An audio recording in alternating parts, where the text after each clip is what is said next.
ส่วนใหญ่300 ซาวได้หลายเด้โอ้โหข้าวปุ้นก็มีข้าวปุ้นก็มีเส้นก็มีแป้งหมี่ก็มีน้ำจิ้มเนี่ยอร่อยน้ำจิ้มเนี่ยโอ้โหเด็ดอีหลีดิอยู่มาคู่เมืองของขายจังแต่โดดแล้วแดงแหนมเนือง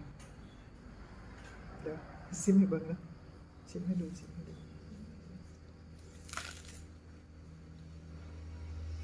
กินคนเดียวเนาะกินมือก็ได้เนาะ